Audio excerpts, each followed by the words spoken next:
semua yang data masuk area itu kan pasti mereka periksa karena takutnya ada kontak gitu kan. Kalau udah kayak gitu kan, apa mbak, kayak udah ada firasat gitu. Padahal kan teman saya ini suka yang dia lebih sehat. Kalau lebih sehat kan kebuka itu nggak manisnya, itu gulanya nggak terlalu ini, lebih sehat gitu, dia suka kayak gitu. Untungnya saya bilang nggak usah beli itu deh gitu. Kalau nggak pasti kita udah ditelepon, udah di dicek, paling nggak diamati 2 minggu. Iya bener, karena kontak di hari yang sama. Jadi kadang-kadang kita juga udahlah nggak mau lagi main gitu. Ya serba serbi sih, cuman semoga cepat teratasi lah ya. Cuman kalau hmm,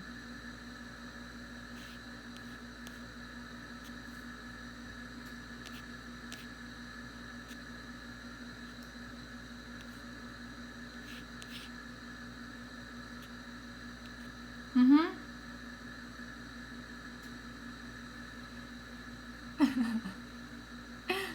ah, ah.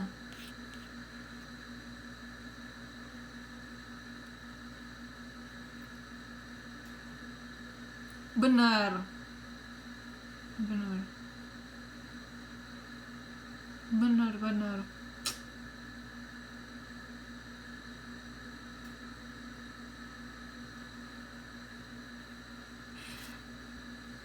Terus itu yang apa ya, ada temen saya nggak tahu, yang kemarin itu pas Lebaran kalau nggak salah dia dapat jatah libur.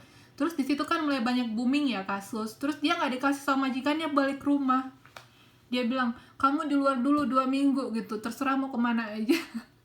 Soalnya kan kalian baru kumpul-kumpul katanya rame-rame, saya nggak tahu kamu kemana aja, terus teman-teman kamu dari mana. Terus akhirnya 2 minggu dia nggak bisa pulang ke rumah majikan gitu, disuruh sama majikan ya lihat dulu kondisi kamu 2 minggu ini gitu.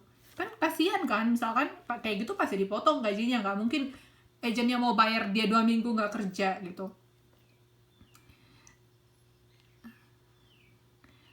Hmm, bener. Masa kita mau biaya sendiri lagi kan? Iya, jadi serba-serbi juga gitu. Karena kan di sini orang Taiwannya juga agak apa ya, parno kebanyakan gitu. Lihat kita uh, foreigner kumpulnya kemana-mana gitu. Padahal nggak kemana-mana juga sebenarnya. Iyalah. Jadi kalian juga tetap jaga kesehatan. Jangan sampai pilek, batuk, atau demam dalam kondisi seperti ini ya.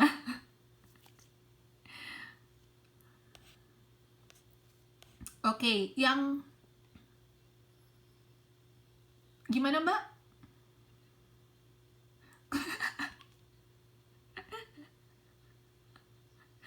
Benar-benar. Iya ya. Bener-bener. Kemarin itu saya pas apa gitu bersin-bersin, terus bersinnya itu kebanyakan, nggak yang cuman 2-3 kali. Hajim, hajim gitu. Saya udah nervous sendiri kan, aduh nih orang pasti mikirnya gimana gitu kan. Saya mau narik tisu udah nggak sempat gitu, mau nutup mulut kan. Cuman ih kok bersinnya banyak banget, saya jadi segan sendiri gitu, bersin-bersin depan orang juga jadi segan gitu. Mungkin mereka juga mikirnya, aduh nih anak kenapa bersin-bersin juga, mungkin mereka mikir kayak gitu. Padahal sebenarnya biasa aja ya kalau bersin ya. Cuman karena situasinya lagi kayak gini kan semua orang masih dalam suasana khawatir. Aduh, saling ini ya, saling serba salah. Iya bener, padahal ya udahlah semuanya juga karena harus waspada ya kan, kita nggak tahu bersinnya bersin kenapa juga ya. Yang pasti pakai masker lah kemana-mana. Oh iya.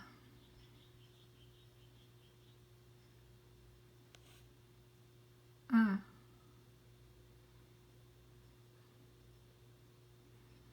Nggak ada peringatan lagi ya.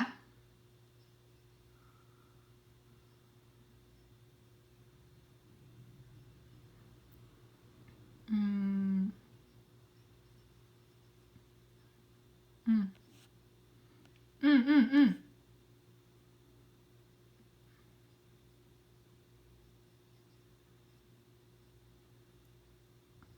Iya ya. Bener bener bener. Iyalah, semoga pemerintah sama kita juga masyarakatnya saling inilah kerjasama yang baik. Bener nggak? Biar cepat teratasi. Oke. Oh, minggu lalu mbaknya nanya, kemarin yang nanya gimana budaya Batak ya? Mbak Nina apa Mbak Eti yang nanya siapa minggu lalu? Ya, budaya Batak. Mbak Nina kemarin nanya, oh ya, ada yang mau saya ini deh, yang memang khasnya Batak, budaya Batak ya. Mungkin kalian pernah dengar kalau istilah kita ini deh, karena kemarin saya nggak tahu kan contohnya gitu. Saya juga lahirnya di kota yang berbeda, nggak di kota yang memang aslinya orang Batak gitu. Jadi kayak budaya-budaya seperti itu ada yang ingat, ada yang lupa banyak gitu. Nah, kalau untuk orang Batak sendiri itu, mungkin kalian pernah dengar kalau orang Batak itu eh, nikah sama sepupu. Pernah dengar istilah kayak gitu nggak?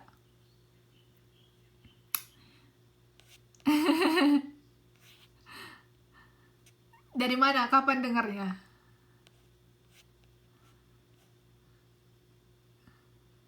Aha, iya. Jadi kan, iya benar, benar. Iya,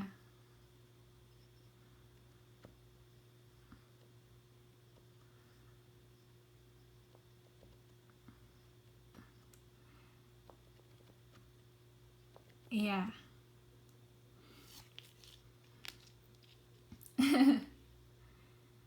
iya,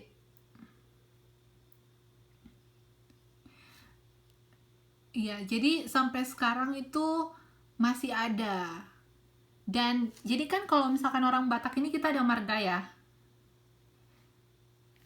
Nah, kalau orang Batak itu budayanya banget, kalau ketemu orang lain itu langsung tanya marga. Dan kalau marganya sama, kita itu ngerasa kayak saudara gitu, walaupun sebenarnya nggak kenal. Contohnya nih, Mbak, saya kan marganya Tarigan gitu. Saya ketemu Mbak Nina di Taipei. Dari mana asalnya? Misalnya saya tanya dari Medan gitu, orang apa, Batak, marga apa, saya langsung tanya kayak gitu. Contohnya Mbak Nina dia Tarigan, padahal kita nggak saling kenal gitu, kita pasti ngerasa saudara. Itulah memang budaya Batak. Kemana aja, mau ke benua Eropa, kalau kita jumpa sama orang Batak marganya sama, itu kita kayak ngerasa saudara, kayak kakak adik gitu. Nah, itu yang pertama. Jadi kalau ada marganya itu kayak identitas kita gitu. Marganya kita itu masih kuat banget, walau kita saling nggak kenal juga kita pasti merasa saudara. Nah, untuk yang nikah sama sepupu itu, jadi kalau misalkan di budaya Batak itu eh, nikah sama anak perempuannya paman gitu, itu yang bisa. Jadi yang cowok misalkan nih, yang cowok ini, jadi mamanya punya abang atau adik, itu paman kita kan, abang atau adik dari mama, terus bisa dinikahi anak perempuannya gitu. Jadi bisa menikahi anak perempuan dari paman. Iya, masih sepupu gitu. Jadi gimana ya? Hmm. Mhm. Iya, itu nggak bisa. Jadi harus dari mamanya. Iya, jadi istilahnya misalkan nih, kalau saya Tarigan, mama saya borunya Simanjuntak gitu kan. Nah, adik atau abangnya mama ini, iya, adik atau abangnya mama saya kan Simanjuntak kan, mereka abang beradik kan, kakak beradik. Nah, abang saya boleh menikahi anaknya paman yang marga Simanjuntak gitu, berarti marganya itu sama dengan marga mama gitu. Jadi boleh menikahi marga yang sama dengan mamanya gitu. Tapi tetap aja kalau tidak disarankan untuk sekarang ini kan, gimana ya, itu masih saudara gitu kan. Tidak disarankan untuk menikahi yang langsung, yang kandung seperti itu. Jadi nggak apa-apa ketemu saudara yang marganya sama-sama mama, boleh dinikahi gitu, tapi masih jauh, nggak saling kenal gitu. Cuman tetap aja yang lebih bagus itu kalau menikah yang sedara. Jadi kalau kandung, sepupunya kandung itu di tradisi budaya itu sangat baik, namun secara biologis itu nggak boleh, banyak resikonya secara biologis ya. Karena kan banyak yang bilang kalau menikah satu darah itu kan masih sedara, kalau nikah sama sepupunya itu nanti takutnya anaknya ada risiko cacat gitu. Tapi nggak juga, soalnya tetangga ya, depan rumah saya, di depan rumah saya dia ini kok menikah sama sepupunya kandung, dan sekarang bahagia-bahagia aja gitu. Itu salah satu tradisi yang sekarang sudah budaya Batak yang sekarang tidak disarankan untuk menikahi yang kandung gitu. Tapi tetap aja masih ada. Oh, yang satu marga nggak boleh, tapi nikah sama marga mamanya itu sangat bagus. Oh, oh iya, nggak boleh. Jadi, misalkan nih, aha, iya, oh ya,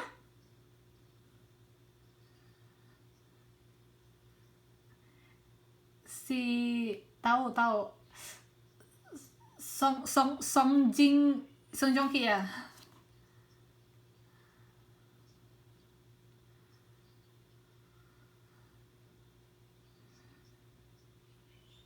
Oh iya benar. Nah kalau di nah kalau di budaya Batak kita nggak saling kenal nih. Contohnya kan saya ketemu orang di Taiwan ini, kita nggak saling kenal, terus akhirnya berteman, nggak tahu marganya gitu, belum tanya marga, nggak berteman, akhirnya mungkin ada feeling, jatuh cinta, terus sudah di tengah perjalanan akhirnya tahu kalau kita itu satu marga. Itu nggak boleh gitu, walaupun udah cinta atau gimana nggak boleh. Banyak juga kejadian yang namanya cinta ya, dan nggak saling kenal, ketemunya di rantau juga, nggak ada hubungan darah, nggak ada hubungan kakek nenek, hanya saja satu marga gitu. Dan banyak yang akhirnya berpisah hanya karena satu marga itu, padahal nggak saling kenal juga, karena di budaya kita kalau satu marga itu saudara gitu.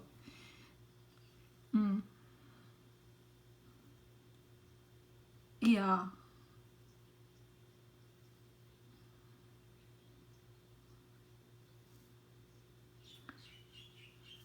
Weton itu apa? Oh, oh iya itu yang kemarin ya.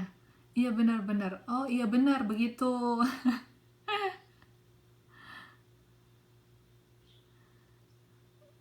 Mhm. Oh iya benar-benar benar. Mbak Eti orang Bali ya? Oh Jawa, tapi udah deket Bali sana. Iya, terus kalau misalkan akhirnya ada yang karena namanya cinta gitu kan, akhirnya ada juga sih yang menikah gitu. Biasanya sih dia sedikit dikucilkan dari lingkungan masyarakat ya. Karena kan menurut kita itu sudah melanggar budaya, namun saja banyak sekarang yang sudah mulai hilang. Sudah, kalau di kota sudah tidak terlalu memikirkan itu sekarang. Biasanya sih di kota dia sudah lebih modern ya. Atau mungkin udah nggak tahu budayanya lagi. Oke, itulah dia yang paling paling identik mungkin yang orang-orang sering dengar. Terus apa ya? Kalau bahasa Jawanya apa itu? Misalkan kalau nikah ada maharnya. Nah, untuk maharnya itu sendiri biasanya pada umumnya itu diklasifikasikan dari pendidikan si perempuan gitu. Jadi semakin tinggi pendidikannya, maharnya semakin mahal. Biasanya kayak gitu. Dan kadang iya. Jadi katanya kadang-kadang kan bercanda doang ya, bercanda doang. Cowok-cowok bilang, yang cewek-cewek jangan dong sekolahnya tinggi-tinggi banget, nanti susah ngumpulin maharnya, kayak gitu. Iya, gitu. Tapi sekarang sih, cuman kalau kemarin-kemarin itu sebelum-sebelumnya banyak juga yang nggak jadi menikah karena maharnya nggak cocok gitu, nggak jadi nikah. Padahal udah cinta, udah ketemu keluarga, udah pas ngobrol kan itu kan dirundingkan ya maharnya berapa, pihak cowok pihak cewek. Kalau nggak pas nggak jadi nikah gitu. Kadang-kadang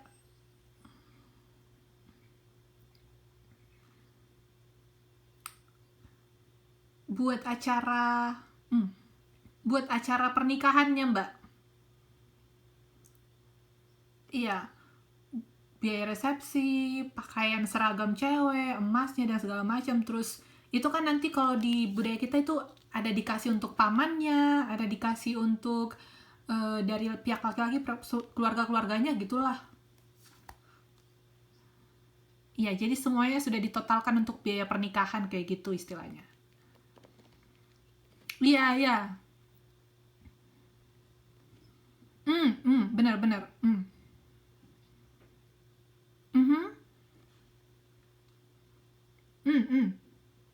Iya. Jadi kadang-kadang kalau nggak sesuai sama maharnya itu ya nggak jadi nikah. Ada kejadian yang kayak gitu.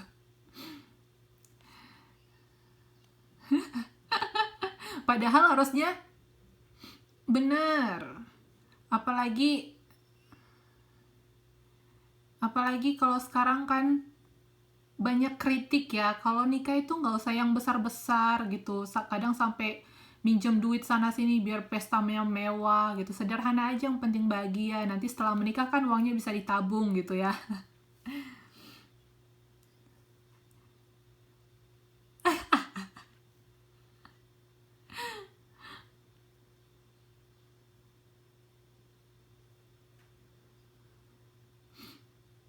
Mhm. Oh,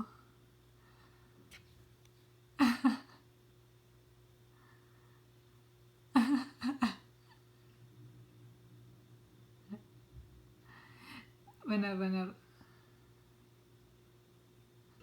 benar-benar. Hmm,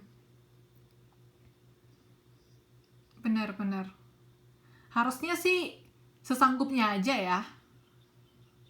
Yang penting bahagia, terus sesuai dengan adat istiadat agama juga gitu ya. Budaya ini kadang-kadang memang ada yang masih perlu, ada yang sudah perlu dihilangkan lah ya. Aduh, mulut tetangga.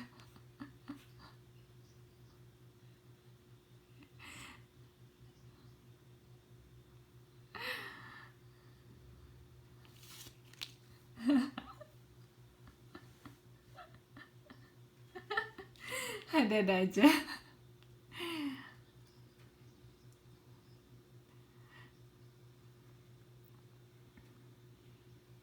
Hmm,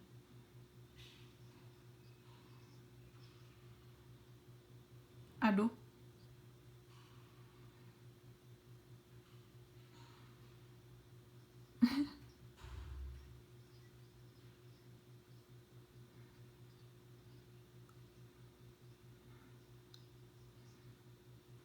Iya ya.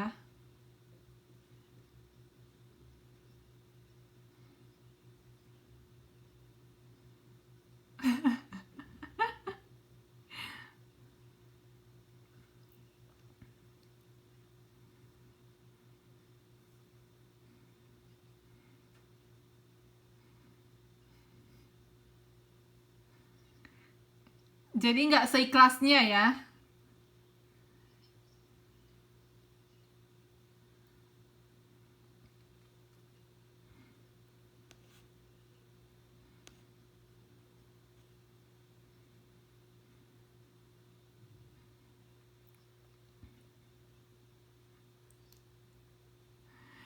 Tapi yang jangan kayak ngerasa terpaksa gitu, yang penting seikhlasnya kalau menurut Mbak Nina mungkin ya. Namanya ketika kita memberi gitu ya, apa, tangan kanan memberi tangan kiri nggak perlu tahu, kira-kira seperti itulah.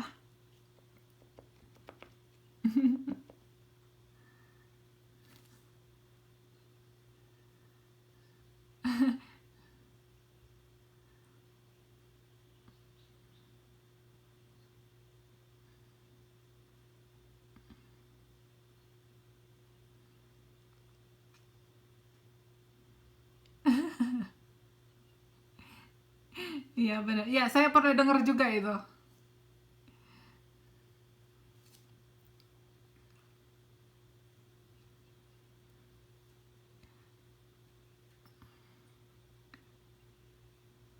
Iya, ada yang ditulis sama isinya. Harusnya kan, harusnya kalau jumlah pemberian itu nggak perlu ya di semua orang tahu ya, kalau ditulis kan jadi dilihat orang ya.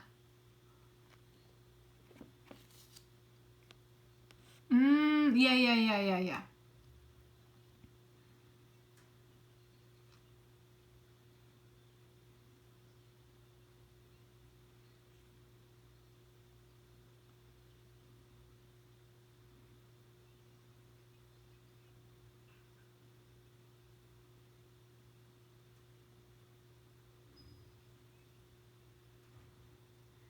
Hmm,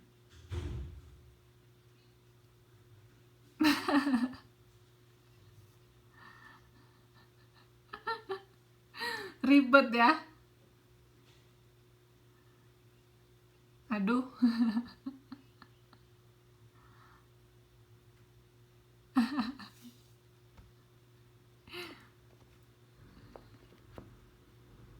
Belum pernah ya. Iya benar-benar, itu mau jualan apa bisnis atau gimana gitu, atau mau buat syukuran. Ya, yang pasti banyaklah budaya-budaya ini yang sebenarnya tidak perlu terlalu diikuti yang seperti itu ya. Apalagi kita kan sudah berpikirnya mulai maju dan tahulah kalau di Taiwan sendiri gimana. Mungkin kalian bisa amati nanti pulangnya jangan diterapkan lagi yang sebelumnya itu gitu. Kalau di Taiwan sendiri yang diundang hanya keluarga dekat ya.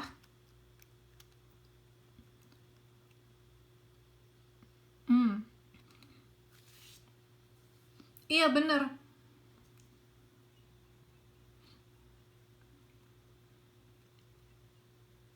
Mhm. Iya iya iya. Saya belum pernah, pernah sih sekali ikut acara nikahan. Sekali doang seumur umur. Soalnya sekali satu doang yang kenal.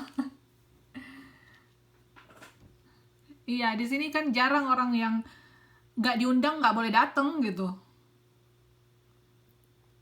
Jadi pestanya ya untuk yang dikenal-kenal saja. Kayaknya sih kayak gitu lebih baik ya. Jadi nggak terlalu heboh harus biayanya besar-besar, mengundang ribuan orang. Kalau di Indonesia mah banyak yang mau diundang. 3 hari? Wah, menabung yang nabung yang banyak ya.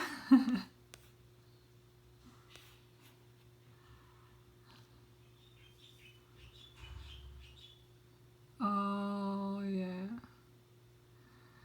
Iya. Kalau iya kalau 3 hari. Oke lah. Itulah sekilas yang kemarin tentang budaya ya. Jadi macam-macam budaya di setiap daerah. Itu masih dalam satu negara, belum lagi di berbagai negara mancanegara gitu ya. Jadi untuk melakukan bisnis itu banyak hal yang perlu dipertimbangkan, salah satunya budaya. Kalau untuk sub budaya apa kemarin? Masuk apa aja kategori sub budaya?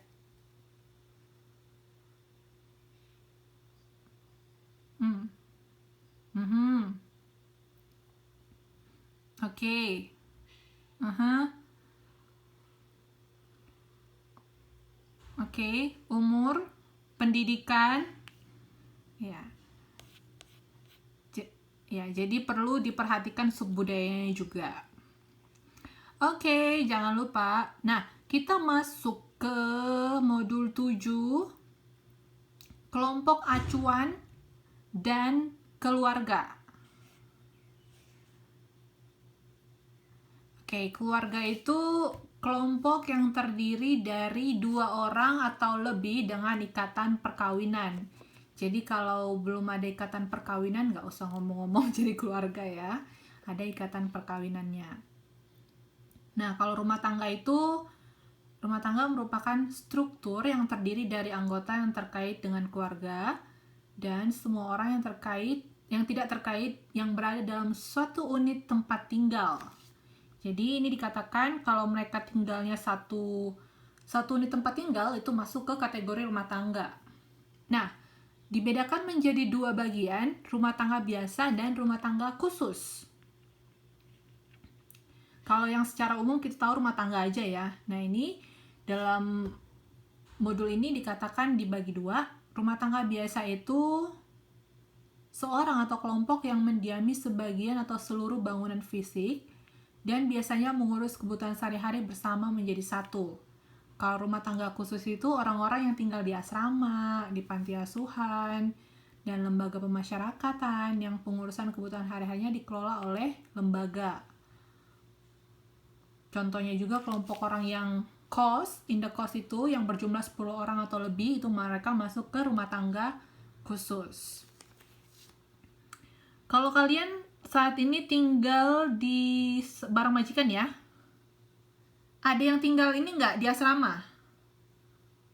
Mbak Nina di asrama kah? Apartemen, oke. Jadi kalau dia yang tinggalnya di asrama, itu kalian satu kelompok yang tinggal di asrama itu masuk ke rumah tangga ya, rumah tangga khusus. Orang-orang yang tinggal di asrama, di tangsi, panti asuhan. Nah kalau yang tinggal di apartemen berarti dia masuk ke rumah tangga biasa. Oke? Nah, peranan anggota keluarga dalam pengambilan keputusan pembelian. Yang ini kemarin kita sudah ada bahas sekilas. Inisiator, influencer. Nah, di sini ada tambahannya gatekeeper. Gatekeeper ini penyaring informasi ya. Lalu pengambil keputusan, pembeli, penyedia, dan pengguna. Ada yang masih lupa nggak tentang peranan ini?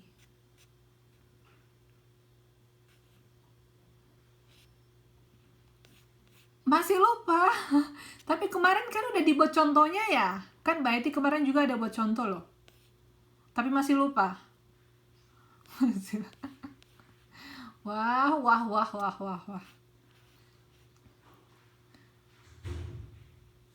Coba lihat yang ini. Contohnya dalam pembelian mobil yang menginisiasi, misalkan ayahnya bilang beli mobil lah kita, soalnya sekarang anaknya udah bertambah, tadinya cuma 2 anak udah 4 anaknya, jadi kalau misalkan sekali pergi jalan-jalan gak cukup gitu kan, jadi ayahnya bilang ayolah beli mobil gitu.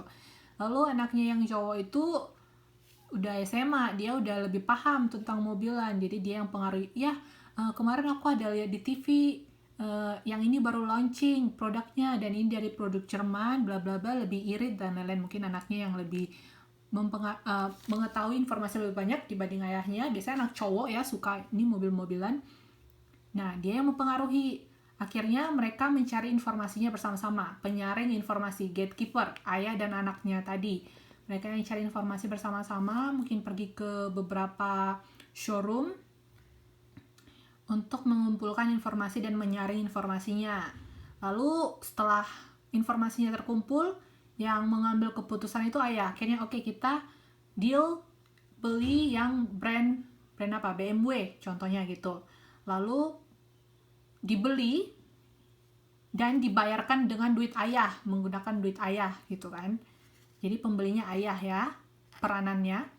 Lalu yang pakai siapa yang pakai mobilnya? Penggunanya seluruh anggota keluarga, karena mereka yang memakai mobil itu. Jadi usernya itu, penggunanya itu seluruh anggota keluarga. Yang itu masih lupa? Sekarang masih lupa? Udah ingat ya? Udah jelas ya? Minggu depan kalau ditanya jangan masih lupa lagi ya. Coba siapa yang mau buat contoh satu ini, peranan ini, situasinya? Mbak Eti lah. Gimana yang lama? Tapi lengkap ya peranannya. Situasinya. Oke.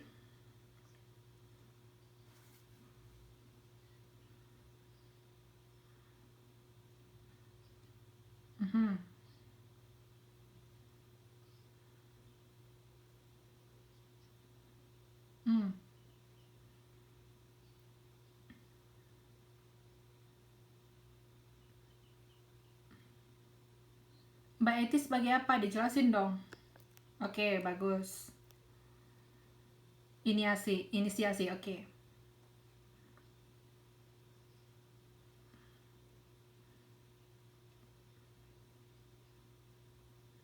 Mhm, mhm.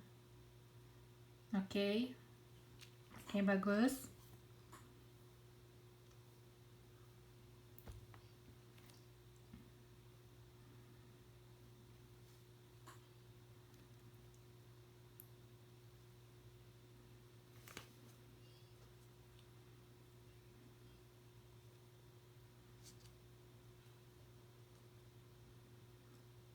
Yang pasti yang tahu info beberapa hal gitu, misalkan yang brand A, brand C, brand C.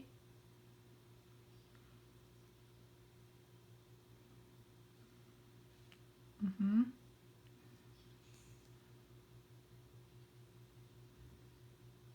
Oke, semuanya.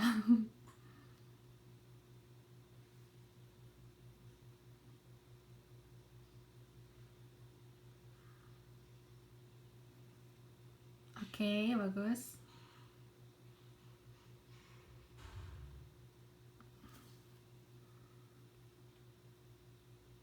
Oke, bayar masing-masing. Oke, bagus.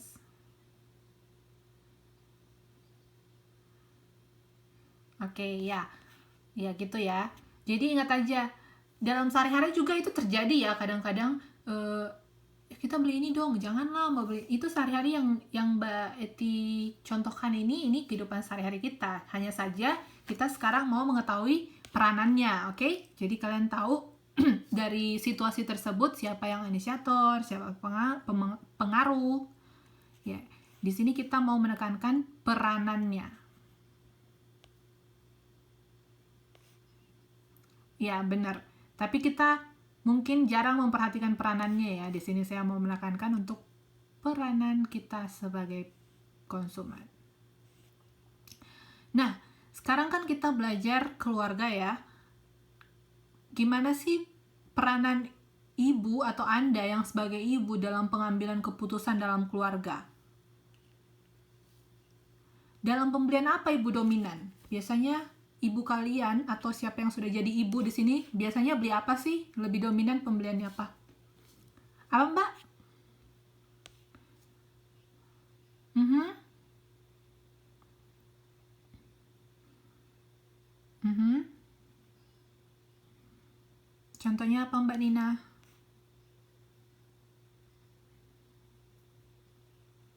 Mhm. Oke, perabot-perabot. Mhm.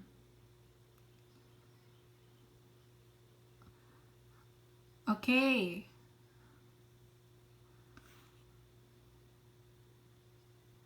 Kebutuhan keluarga. Oke, iya. Kalau Bapak dominan dia dalam pembelian apa?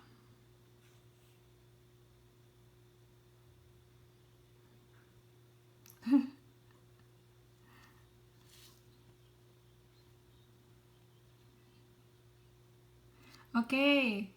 Aha, alat-alat elektronik. Ya, bagus ya. Hmm.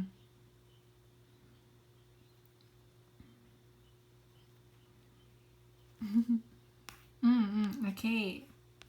Ya, bagus ya. Lalu, dalam pembelian apa diputuskan bersama?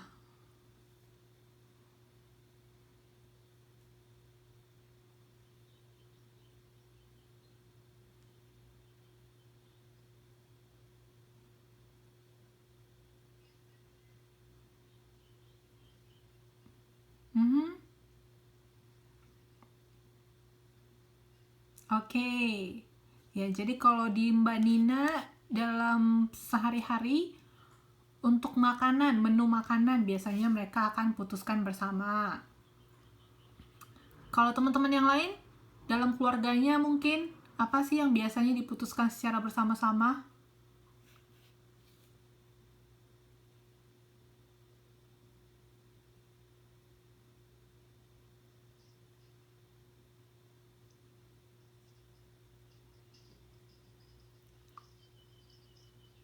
Apa gimana, Mbak?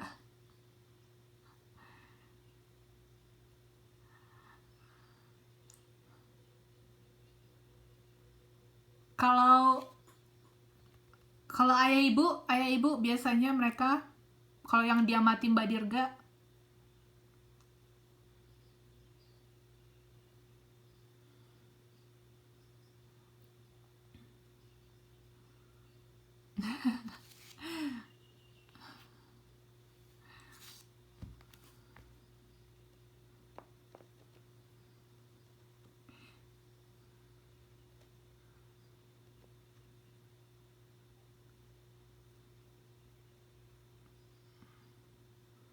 Iya, Mbak Dirga lagi di mana ini? Sinyalnya hilang-hilang.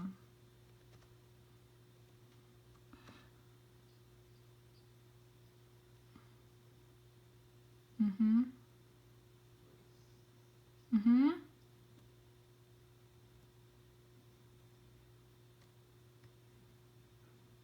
Mhm.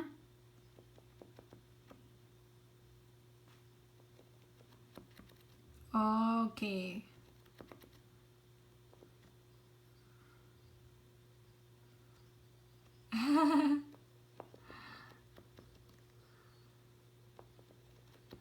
Oke. Oke. Nggak ada yang tahu. Iya ya. Berarti mandiri sekali ini kalau Mbak Dirga dalam peranannya ya.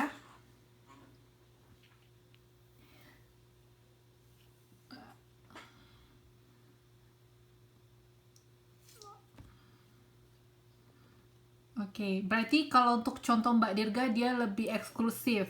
Nah, coba kita cari yang secara general dulu. Nah, Mbak Eti, kalau Mbak Eti,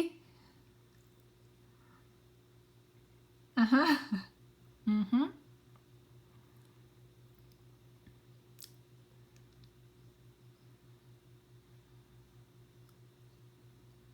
mhm, mhm.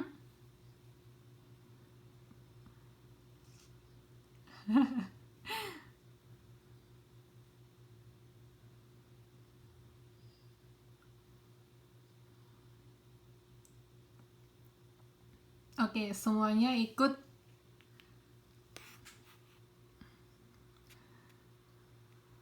diputuskan sama-sama ya. Kalau misalkan nih, untuk pendidikan dulu ingat nggak mau masuk SMP, masuk SMA gitu? Siapa yang memutuskan?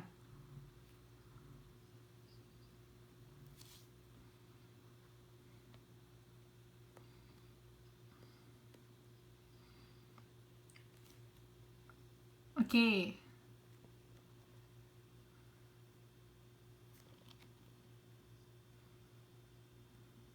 Mhm, mhm, mhm, mhm.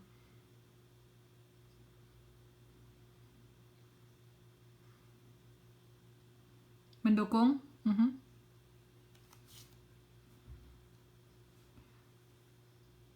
Oke. Oke. Kalau Mbak Dirga tadi ayah ya?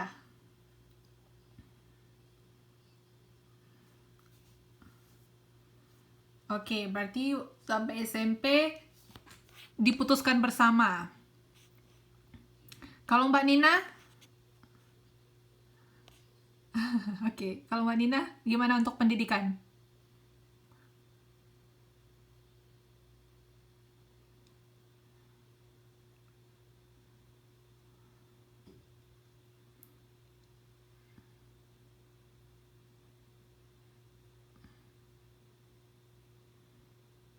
Mhm.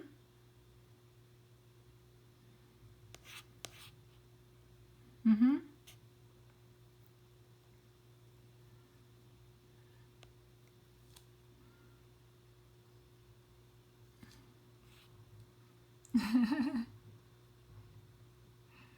Oke.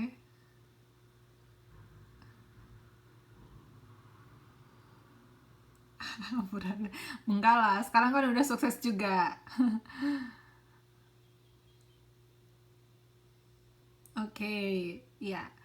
Teman, ya harus disyukuri dong. Teman-teman yang lain Ada yang mau sharing tentang bagaimana pengambilan keputusan yang dilakukan bersama-sama atau ayah dan ibunya? Kalau dalam pembelian masing-masing memutuskan sendiri tanpa meminta pendapat orang lain, biasanya dalam pembelian apa? Hah? Tanah. Kalau Mbak Dirga dia beli sendiri.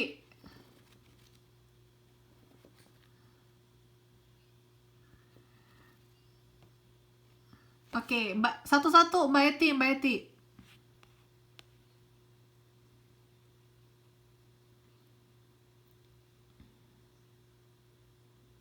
Kenapa lebih sensi, Mbak?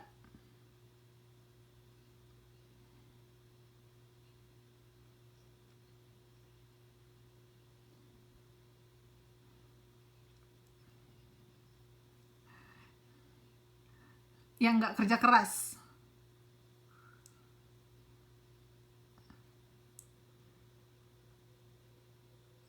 Oke, karena Mbak Dirga ini orangnya mandiri, jadi perempuan kan jarang ya yang mandiri seperti itu biasanya pada umumnya cowok. Nah, kalau untuk yang tipe Mbak Dirga ini, untuk mencari pendamping biasanya kata orang susah karena harus cari yang benar-benar sesuai dengan pribadinya dia gitu. Karena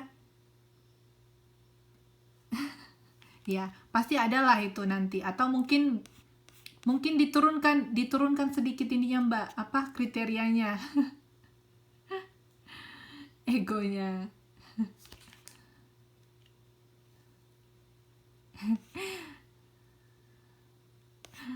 Iya,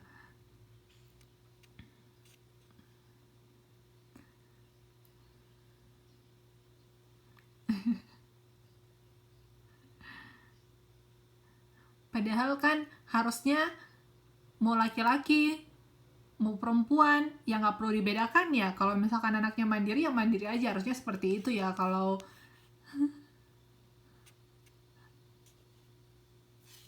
ya,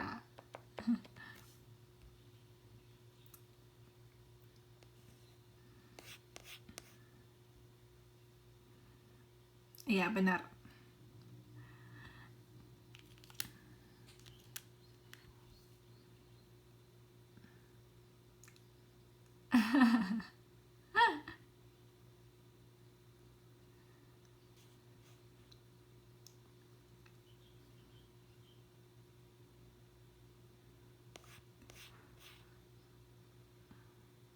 Benar.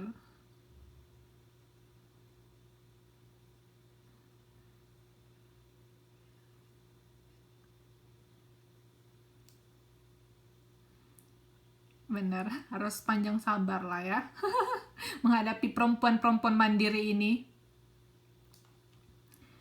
Ya, jadi secara umum biasanya ya kalau untuk pembelian yang tanpa meminta pendapat orang lain keperluan pribadi ya, kalau beli shampoo, beli apalah pernak-pernik, aksesoris yang nggak perlu tanya siapa-siapa biasanya. Ya, oke. Gimana Mbak? Mbak?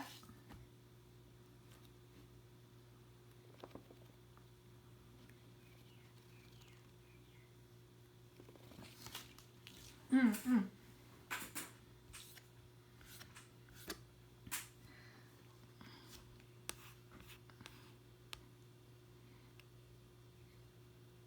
Iya, eh, sesuai dengan peranannya ya. Tadi kan ada influencer kan, ada yang mempengaruhi gitu. Ya, ya. Oke. Selanjutnya, model pengambilan keputusan produk oleh sebuah keluarga. Ini dalam keluarga ya. Nah, biasanya istri lebih dominan dalam pengambilan keputusan. Ada yang istri lebih dominan, ada yang suami lebih dominan dalam setiap pengambilan keputusan. Karena tergantung keluarganya juga ya. Kalau Mbak Eti tadi bilang ya, ibu yang lebih dominan. Ya, tapi lebih sering, lebih bagus mana, ibu atau ayah?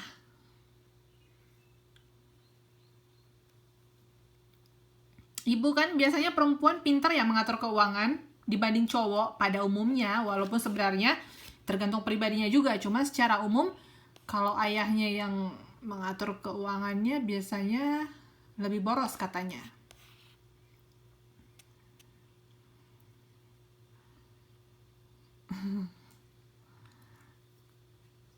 Ya. Jadi tergantung keluarganya, apakah istri lebih dominan dalam setiap pengambilan keputusan atau suami, atau tergantung keputusan otonomi. Kalau keputusan otonomi tergantung satu sama lain, jadi mandiri-mandiri gitu. Atau keputusan bersama. Nah, ini ada empat macam dalam pengambilan keputusan di dalam keluarga. Jadi nanti kalau Mbak Nina sendiri gimana yang sudah berkeluarga? Siapa yang lebih dominan?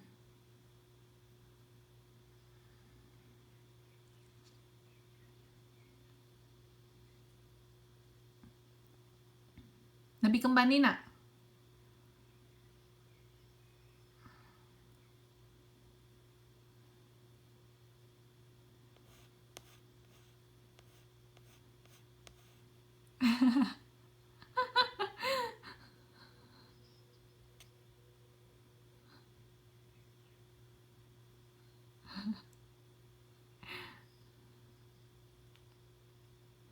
Itu gimana Mbak Nuraini?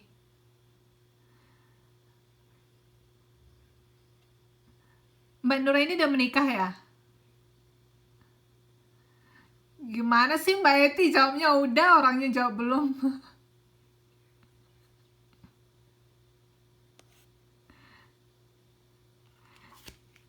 Kenapa kalian suka mengganggu Mbak Nuraini?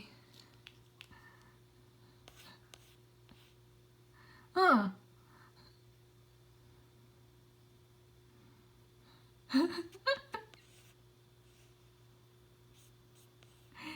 Kayaknya kalian suka jailin Mbak Nuraini ya. Padahal Mbak Nuraini kayaknya pendiam deh orangnya.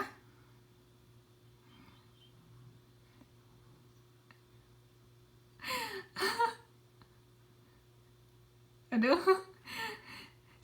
Siapa yang lebih suka ngomong, Mbak Nuraini atau Mbak Nina?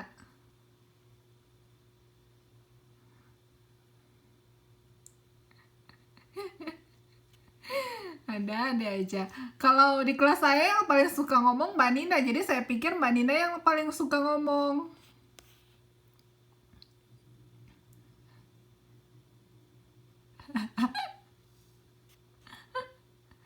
Oh gitu ya.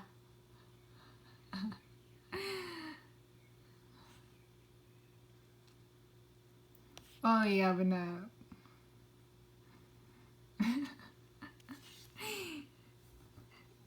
Gibahin masa depan gak apa-apa, tentang pendidikan gak apa-apa.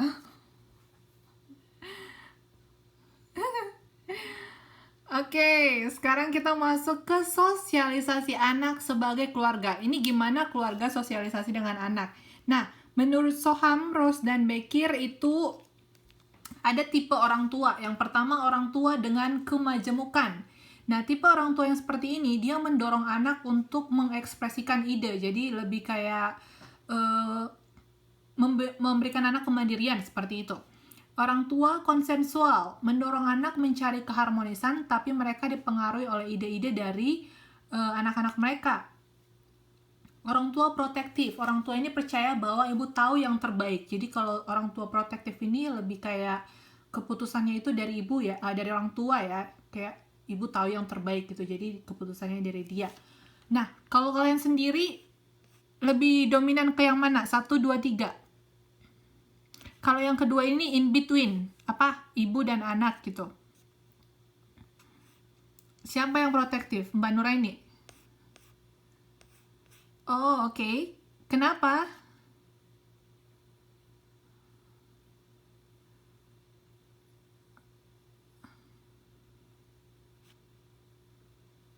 Oke. Kalau Mbak Nina, kayaknya protektif juga nih.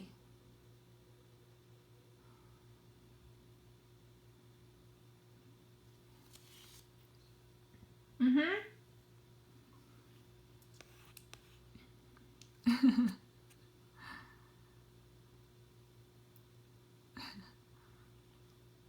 Waduh.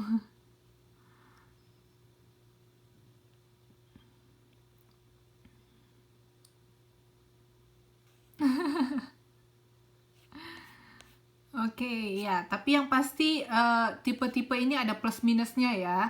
Jadi eh, disesuaikan aja sama kondisinya gitu. Jangan terlalu protektif juga. Oke?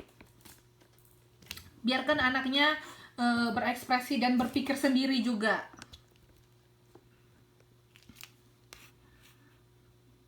Kalau Mbak Nina dulu orang tuanya protektif nggak sama Mbak Nina? Gimana Mbak?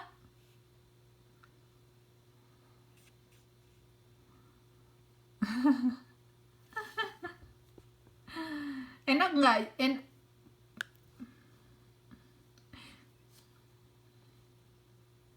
Hmm.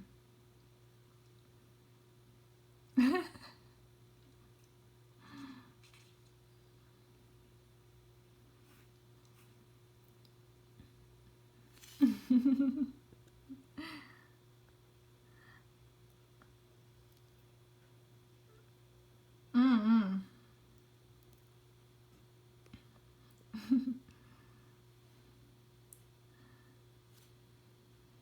Anaknya cowok atau cewek Mbak Nina?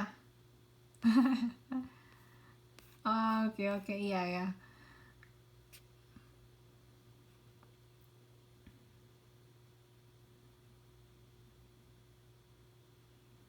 Mhm. Oke.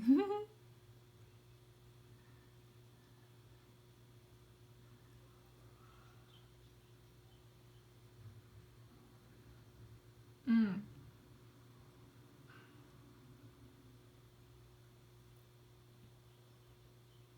Mhm. Mhm.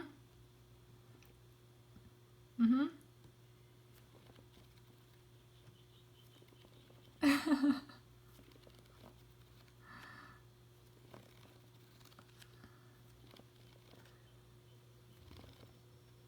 Oke.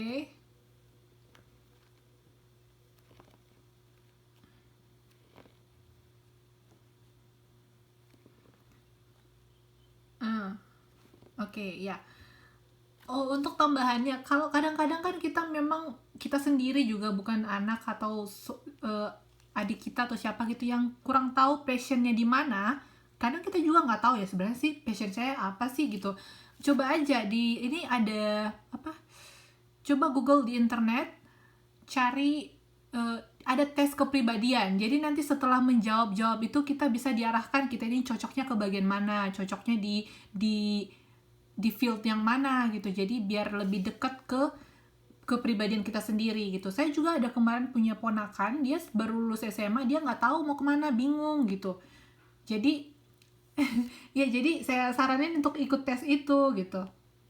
Akhirnya dia sekarang udah masuk, dia bilang dia itu suka belajar syaraf, belajar biologi. Cuman dia nggak pengen jadi dokter juga gitu kan. Cuman dia masih bimbang, mungkin namanya anak-anak remaja biasalah banyak bimbangnya kan, lebih cepat untuk dipengaruhi. Jadi saya sarankan kamu coba deh ikut link itu, nanti dia bisa arahkan passion kamu di mana gitu. Akhirnya sekarang dia udah masuk sekolah kedokteran gitu. Memang ada masa-masanya kita juga kadang nggak tahu ya passion kita di mana, udah dijalani juga bahkan kadang suka bingung gitu. Itu linknya membantu sekali saya rasa gitu. Oke, ya. Tadi keluarga, sekarang kita masuk ke kelompok acuan. Apa itu kelompok?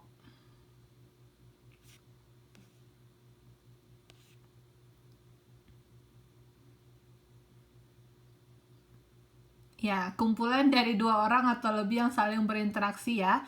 Jadi kalau satu orang jangan mengaku-ngaku kelompok ya. Kumpulan dari dua orang atau lebih. Nah, ada yang dikatakan dengan kelompok referensi atau acuan. Ini adalah kelompok nyata atau kelompok hayalan, maksudnya dunia maya, bukan berhayal-hayal ya. Kelompok nyata atau khayalan atau maya yang memiliki pengaruh evaluasi, aspirasi, bahkan perilaku terhadap orang lain. Nah, dalam perspektif pemasaran, Kelompok acuan ini atau kelompok referensi ini adalah kelompok yang berfungsi sebagai referensi bagi seorang dalam keputusan pembelian dan konsumsi. Misalnya nih, kalau dalam keluarga, ayah itu biasanya jadi kelompok acuan bagi anak-anaknya ya, yang jadi referensi ketika kita mau beli sesuatu, yang memberikan informasi, di mana kita bisa mencari referensi atau acuan. Nah, kelompok acuan itu ada beberapa jenis. Yang pertama, kelompok formal, kelompok informal, kelompok aspirasi, dan kelompok disosiasi. Yuk kita lihat satu-satu. Nah, kalau kelompok formal itu dari namanya kita juga udah bisa tahu ya. Kelompok yang memiliki struktur organisasi secara tertulis dan keanggotaannya terdaftar secara resmi. Misalkan nih, Serikat Pekerja Indonesia, universitas, perusahaan. Kalau kelompok informal itu kelompok yang tidak memiliki struktur organisasi secara tertulis dan resmi. Jadi sifat keanggotaannya itu nggak tercatat. Contohnya kelompok-kelompok badminton, kelompok senam. Kalau kalian ada ikut kelompok formal nggak di sini?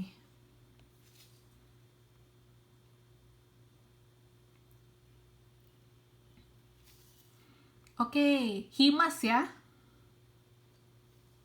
Yaitu kelompok formal ya. Siapa di sini yang masuk dalam Himas? Oke, Mbak Nuraini. Oke, sebagian besar kalian ini deh, masuk dalam keanggotaan Himas kan?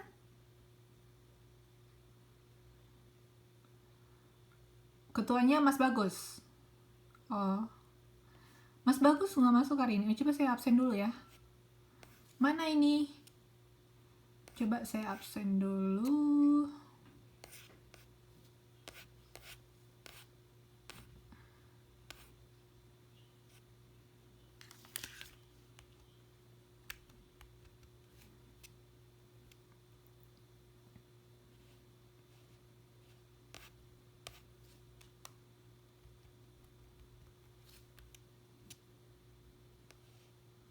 Mbak Nunung? Ada.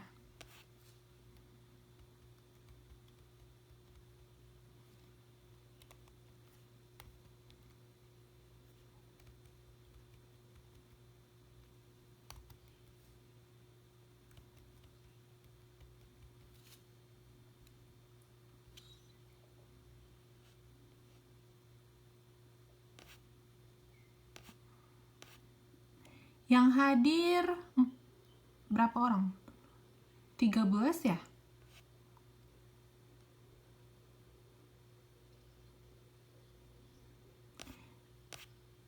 Iya. Coba Mbak Areni hadir, Mbak Dirga, Mbak Dwi, Mbak Lia adakah? Mbak Lia ada. Mbak Nunung, Mbak Vina, Mbak Yuhana, Mas Bagus nggak ada. Mbak Nuraini ada, Mbak Eti, Mbak Nina, Mbak Siti Alfia nggak ada kan? Mbak Musliatin, Mbak Rizka Aditya ada.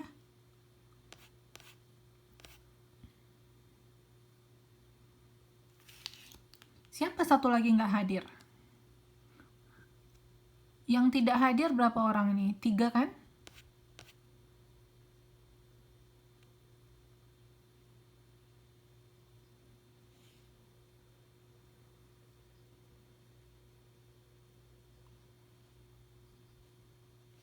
Oh, Mbak Putri ngilang ya?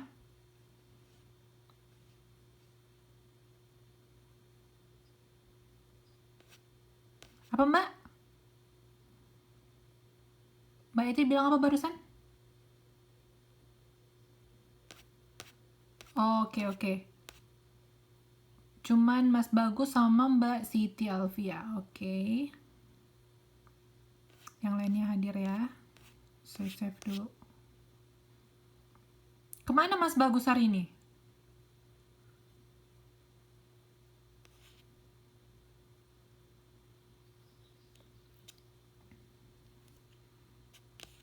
Lembur.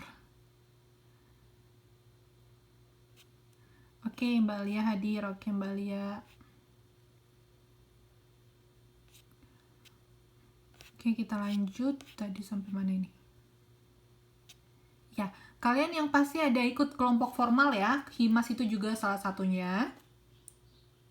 Di di di mana lagi kalian ikut kelompok? Kalau untuk kelompok-kelompok formal di Taiwan ada nggak? Yang bareng orang Taiwannya sendiri gitu? Nggak ada ya?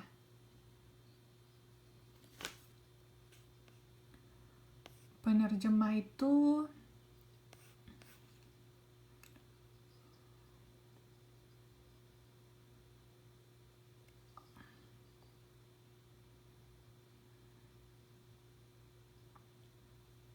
oke, berarti dalam perusahaan ya. Oke, kalau yang informal, ada nggak kelompok informal kalian?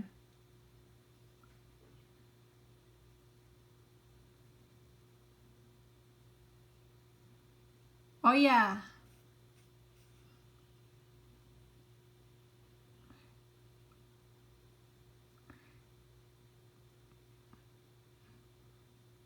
ya yang pasti kalau dia nggak ada pengurusnya itu masuk ke informal gitu.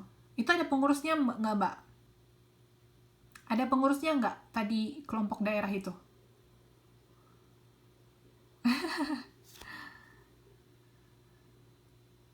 Oh iya, iya iya. Biasanya sih kayaknya sih informal itu ya. Ada ketuanya, ada bendahara, ada sekretarisnya gitu. Ada daftar anggotanya juga. Oke, berarti itu masuk ke formal dong, ada pengurus-pengurusnya, Mbak. Yang pasti kalau misalkan nih kelompok-kelompok sepak bola, kadang kan anak-anak mau main sepak bola kan itu kan nggak ada ketuanya, bendaharanya, anggotanya nggak ada gitu. Yang pasti dia tim-tim aja gitu, itu kelompok informal ya. Nggak tertulis, keanggotaannya juga nggak tercatat. Oke. Ada nggak kelompok ini kalian, arisan? Kalian main arisan nggak sih di sini? Oh iya, siapa ketua arisannya? Pemegangnya?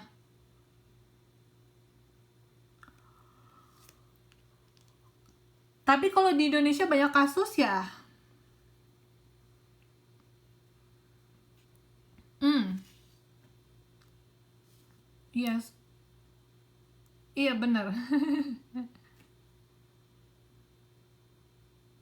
Udah terjamin lah ya, nggak lari ya.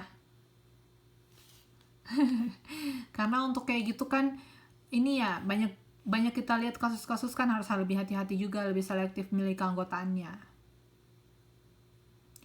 Nah, selanjutnya kelompok aspirasi. Nah, kalau ini dia kelompok yang memperhatikan keinginan untuk mengikuti norma, nilai, maupun perilaku dari orang lain yang dijadikan kelompok acuan. Ini misalkan anak muda-mudi yang meniru gaya berpakaian selebritis. Ini dia masuk ke kelompok aspirasi. Atau kelompok-kelompok yang ini niru-niru gaya Korea gitu.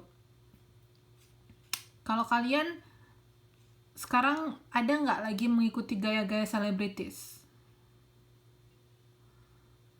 Oh, Mbak Eti, ya berarti dia masuk ke kelompok aspirasi yang mengikuti gaya Korea ya. Tapi banyak loh yang mengikuti gaya Korea ini. Teman-teman saya juga ada banyak loh. Ya jadi mulai dari yang suka ngedance, mereka suka nari-nari, pinter sih narinya, terus gaya-gaya berpakaiannya gitu. Tapi yang pasti yang kalau untuk kelompok aspirasi ini dia eh, mengikuti kelompok acuannya biasanya itu selebritis atau orang-orang terkenal ya.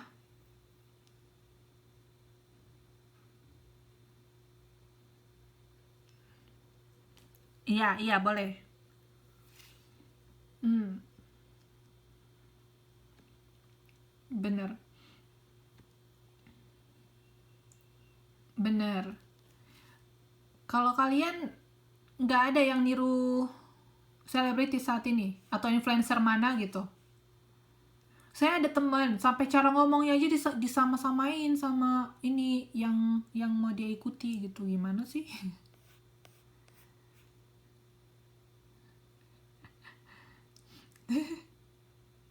Nggak kebayang ya kan kadang ya, tapi ada ya dia mungkin menjadikan itu jadi acuannya gitu.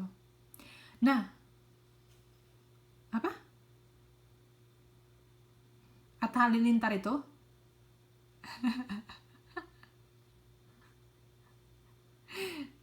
Jangan dong. Saya pikir kalian saling tunjuk emang bener loh.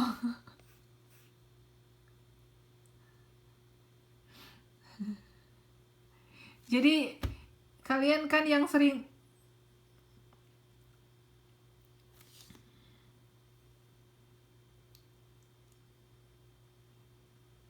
biar Mbak Nura ini gimana?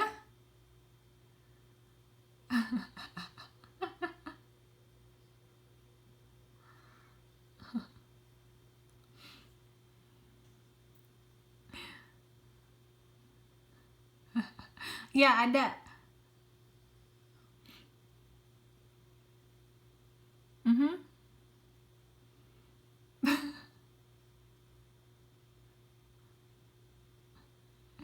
Iya. Ya, tapi kalian berarti masuk ke kelompok aspirasi ya, mengikuti perilaku orang lain yang dijadikan acuan. Aduh. Nah, selanjutnya ada yang dikatakan dengan kelompok disosiasi. Nah, kalau ini kelompok yang berusaha untuk menghindari asosiasi dengan kelompok acuan. Nah, ini contohnya Persipura melawan Persib. Nah, Persipura ini kan mainnya bagus tapi dia tidak menyangka dia kalah gitu. Jadi ada kelompok-kelompok lain yang mungkin dia nggak mau menerima kekalahan gitu. Kalau Persipura ini dia mau mengakui kekalahan. Contohnya Partai Keadilan, kalau dia demonstrasi itu dia selalu demonstrasi dengan tertib. Karena kan banyak kelompok-kelompok lain yang kalau demonstrasi itu merusak jalanan kah atau merusak gedung-gedung seperti itu. Nah, itu dia masuk ke kelompok disosiasi yang menghindari asosiasi dengan kelompok acuan gitu. Jadi lawannya dari aspirasi, disosiasi. Nah, 3 macam pengaruh kelompok acuan. Yang pertama, pengaruh normatif, pengaruh ekspresi nilai, dan pengaruh informasi. Gimana sih? Kita lihat. Pengaruh normatif itu pengaruh dari kelompok acuan terhadap seorang melalui norma sosial yang harus dipatuhi dan diikuti. Jadi untuk ini norma-norma ini kan dalam kelompok masyarakat kita itu harus diikuti ya. Pengaruh ekspresi nilai. Pengaruh dari kelompok acuan terhadap seseorang dengan harapan orang tersebut dapat dipandang sama dengan kelompok acuan. Jadi ini ada pengaruh ekspresi nilai. Kemarin kita udah sering bahas kalau ekspresi nilai ini lebih dekat gimana? Dengan gaya hidup ya, mengekspresikannya. Contohnya itu sebagian besar orang hidup yang terlalu menjunjung materialisme ini. Kalau untuk ekspresi nilai. Pengaruh informasi. Pengaruh dari kelompok acuan yang memiliki pengetahuan dan informasi yang lebih baik. Contohnya bertanya pada orang lain. Inilah 3 macam pengaruh kelompok acuan. Nah, 3 alasan seseorang bergabung dengan sebuah grup referensi. Kalau kalian mau nambahin alasan kalian sendiri juga nggak masalah. Tapi kalau yang dari buku, di highlight secara garis besar ada 3 alasan seseorang itu bergabung dengan grup referensi. Yang pertama, untuk mendapatkan pengetahuan yang berharga. Yang kedua, untuk mendapatkan penghargaan atau menghindari hukuman. Yang ketiga, untuk mendapatkan makna yang digunakan untuk membangun, memodifikasi, dan memelihara konsep pribadi mereka. Inilah 3 alasannya orang bergabung dalam kelompok atau grup referensi. Kalian ada ikut grup yang di Facebook itu enggak? Grup-grup apa gitu di Facebook? Kayak grup diet, grup makan sehat, grup masak-masak.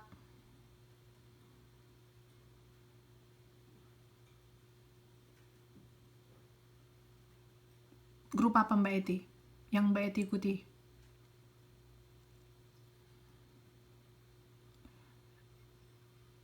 Oke.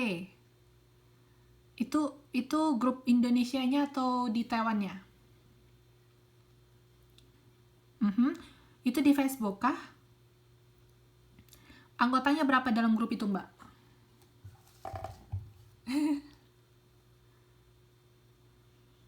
Ya, saya ada apa itu? Grup makanan diet itu DBM. Mungkin kalian ada juga di situ. Grup DBM itu jadi dia untuk saya referensi, cari referensi makanan sehat dan makanan tidak menyebabkan gemuk.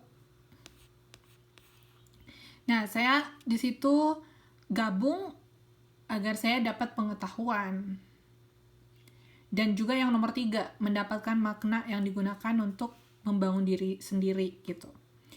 Kalau yang untuk mendapatkan penghargaan atau menghindari hukuman, mungkin ini contohnya kayak ketika kita nggak gabung grup itu, kita kayak merasa diasingkan gitu.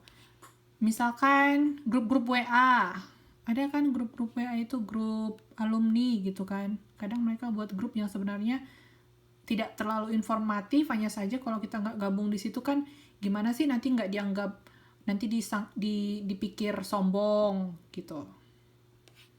Itu ya maksudnya yang nomor 2. Pernahkah kalian masuk grup sebenarnya kalian tidak ingin masuk grup itu, hanya saja takut merasa sungkan, nggak enakan sama temennya gitu?